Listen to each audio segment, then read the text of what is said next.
క్రీస్తునందు ప్రియులైన సహోదరి సహోదరులకు ప్రభువైన యేసుక్రీస్తు వారి దివ్యనామంలో శుభాలు.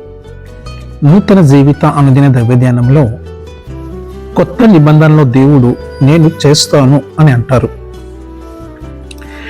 హెబ్రీయులకు రాసిన పత్రిక 8వ అధ్యాయము 10-12 వచనాలలో ఆ దినములైన తర్వాత ఇశ్రాయేలు ఇంటి వారితో నేను చేయబో నిబంధన ఏదనగా వారి మనస్సులో నా ధర్మ విధులను ఉంచుదను, వారి హృదయముల మీద వాటిని వ్రాయుదును, నేను వారికి దేవుడునై ఉండును, వారు నాకు ప్రజలై ఉందురు.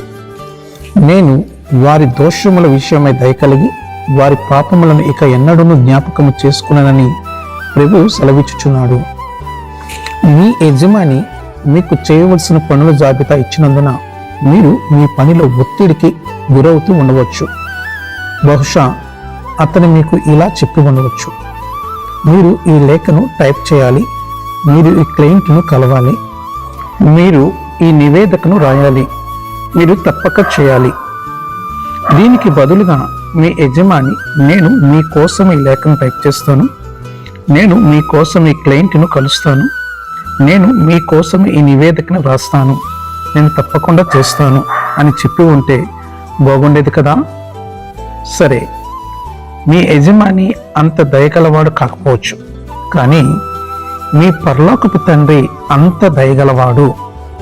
ఆయన పాత నిబంధనలో తప్పు కనుగొని తన కుమారుని రక్తములో కొత్త నిబంధన స్థాపించినప్పుడు ఆయన నీవు చేయనది నా చిత్తము అయింది. చూడండి, పాత నిబంధనలో దృష్టి అంతా మీపైనే ఉంది. నీవు అది చేయకూడదు, నీవు ఇది చేయకూడదు, నీవు చేయకూడదు. ఇదంతా మీ పనితీరు, మీ విధేయత, మీ పనుల గురించే.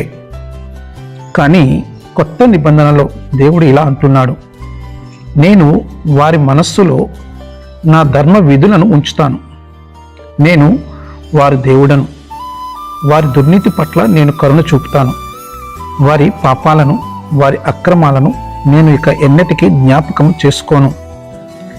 ఇకపై మీరు దేవుని కోసం పనిచేయడం కాదు, కానీ దేవుడు మీకోసం మీలో మీ ద్వారా పనిచేస్తున్నాడు. నేను చేయవలసినది ఏమీ లేదా అని మీరు అడగవచ్చు.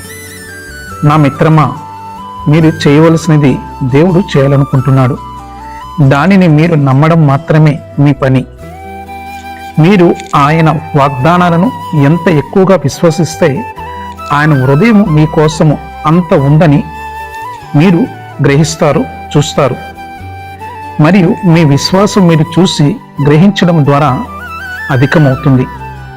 మనుషులారా రండి, విశ్వాసం కలిగి ఉండండి అని నేను మీకు చెప్పడం అవివేకం. మీ విశ్వాసాన్ని పెంచుకోవడానికి నేను మీకు ఏమీ ఇవ్వడం లేదు, కాబట్టి మీరు ఇంకా విశ్వాసం కలిగి ఉండడం కష్టం.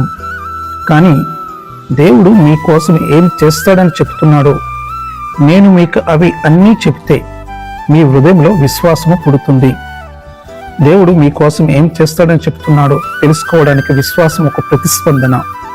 కాబట్టి కొత్త నిబంధన క్రింద మీరు చేయగలిగే అత్యుత్తమమైన పని ఏమిటంటే మీరు దేవునికి ఏమి చేయాలో దానిపై దృష్టి పెట్టడం కాదు, కానీ దేవుడు మీకోసం ఏమి చేస్తానని చెప్తాడో దానిపై దృష్టి పెట్టడము. దైవాశిష్యులు. ఆమేన్.